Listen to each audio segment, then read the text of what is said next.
Allah Subhanahu wa taala menurunkan cabaran pada kita, maka dengan cabaran itu, dengan ujian itu, Allah hendak menguji kita semua. Siapa di antara kita semua yang bisa meningkatkan amal soleh dengan hadirnya cabaran itu? Maka dikuatkan dari Quran surah ke-67 dari ayat kedua sampai dengan ayat ketiganya.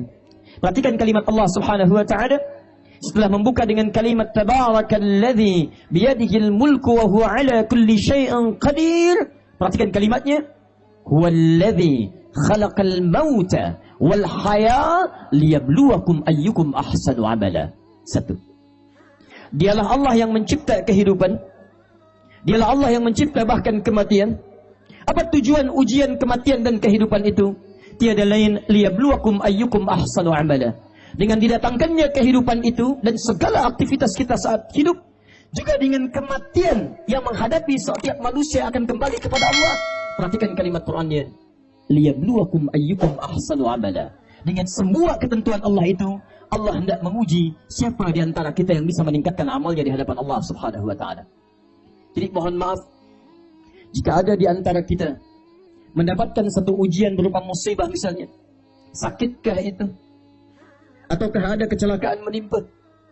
Atau ada kesenangan yang dirasakan bertambah harta, bertambah jabatan atau kedudukan, atau bahkan mohon maaf bertambah amal saleh kita di hadapan Allah Subhanahu wa taala? Tiada lain semua itu adalah ujian dari Allah Subhanahu wa taala untuk menguji setiap kita apakah dengan cabaran itu meningkat amal saleh kita di hadapan Allah Subhanahu wa taala. Apakah saat sakit Anda bisa mengucapkan kalimat istighfar? Apakah saat berjaya Anda bisa bersyukur di hadapan Allah Subhanahu wa taala? Apakah saat diuji Anda bisa bersabar di hadapan Allah Subhanahu wa taala? Maaf, bagaimana Anda bisa diketahui meningkat amal salehnya jika tidak diberikan ujian kepada Anda? Bagaimana Allah bisa mendengar istighfar Anda kalau tidak diberikan ujian dalam hidup Anda? Bagaimana Allah bisa melihat syukur Anda kalau tidak diberikan ujian berupa harta kepada Anda seluruhnya? Jadi kalau ada seseorang diuji tidak meningkat amal salehnya, maka ada yang belum lulus dalam ujiannya di hadapan Allah Subhanahu wa taala. Satu. Dua, saya agak cepat. Allah memberikan ujian kepada kita. Cabaran-cabaran diturunkan dalam hidup kita. Ternyata Masya Allah, dengan cabaran itu Allah hendak menghantarkan kita ke surga terbaiknya. Karena mustahil, kata Al-Quran, seorang hamba bisa masuk ke dalam surga jika tidak diawali dengan cabaran-cabaran dalam kehidupannya. Quran surah kedua Al-Baqarah ayat 214, paling kanan sebelah bawah di mushafnya.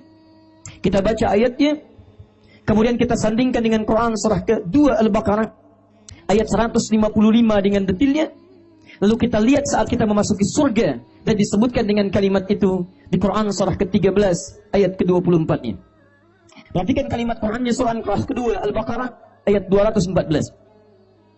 Am hasibtum an tadkhulul jannata walamma ya'tikum mathalul ladzina khalaw min qablikum massathumul ba'sa wad-dharra wazulzilu hatta yaqula ar-rasul wal ladzina amanu ma'ahu mata nasrullah ala inna nasrallahi qarib. Am hasibtum an tadkhulul jannah? Apa Anda duga begitu mudah Anda bisa masuk ke dalam surga? Walamma ya'tikum mathalul ladzina khalaw min qablikum.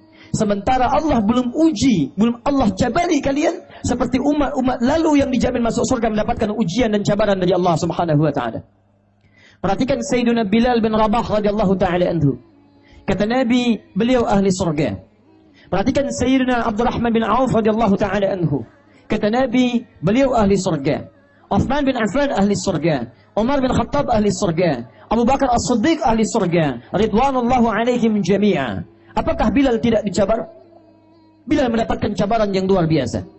Apakah Umar tidak mendapatkan ujian? Umar diuji. Abdurrahman bin Auf diuji. Uthman diuji. Abu Bakar diuji. Ternyata semua orang yang ahli surga, kata Allah, mendapatkan cabaran dalam hidupnya untuk mengantarkan dia ke surga dengan cabaran itu. Hadirin, bukankah dengan cabaran itu ada pahala yang diberikan oleh Allah Subhanahu wa taala pada kita? Bukankah kita menambahkan pahala untuk mengantarkan dengan pahala itu ke surga? Perhatikan baik-baik. Ketika cabaran diturunkan dan seorang bersabar dengan cabaran itu, Quran surah kedua ayat 155, paling kiri sebelah atas. وَلَنَبْلُوَنَّكُمْ بِالشَّيْءِ مِنَ الْخَوْفِ وَالْجُوعِ وَنَقْصٍ مِنَ الْأَمْوَالِ wal anfus wath thamarat wa basyiris sabirin. Setiap yang hidup akan kami berikan ujian, cabaran dalam hidup dia, berupa kekhawatiran, kelaparan, berkurangnya harta, ada yang sakit sampai dengan yang wafat, bahkan ada yang hasil kerja kerasnya dirampas oleh orang lain. Apa tujuan dari semua itu? Wa basyiris sabirin. Kami turunkan berbagai cabaran itu untuk menguji siapa yang mendapatkan kabar gembira saat ia bersabar dengan cabaran itu.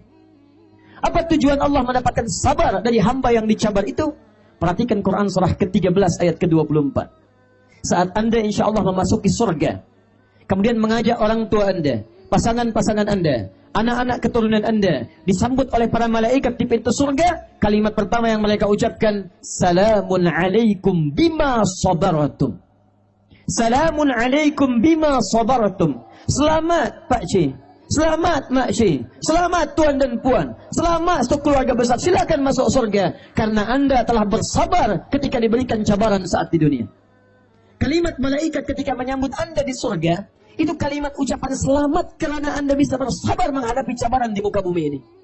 Jadi ketika Allah menguji Anda lewat cabaran, itu sesungguhnya bukan ingin merendahkan Anda, bukan ingin membuat Anda sulit dalam kehidupan. Sebaliknya, ketika Allah memberikan cabaran bagi kehidupan kita, sesungguhnya Allah sedang mempercepat jalan kita ke surga. Boleh unjuk tangan siapa yang mau masuk surga? Masya Allah. Inilah orang-orang yang mau dicabar oleh Allah Subhanahu wa ta'ala. Tayyib. Coba pilih dua ya. Satu, tidak ada cabaran, hidup Anda tanpa cabaran, tapi tidak masuk surga. Yang kedua, hidup penuh dengan cabaran dan bisa masuk surga. Tidak ada pilihan kedua dan tidak usah ngotot untuk memilihnya. Satu atau dua, hidup tanpa cabaran tapi tidak masuk surga, atau hidup penuh cabaran dan bisa masuk surga. Satu atau dua. Alhamdulillah. Karena itu sudah, untuk apa kita mengeluh dalam kehidupan? Ketika Anda diberi sakit, maka boleh jadi dengan sakit itu bisa mengantarkan Anda ke surga.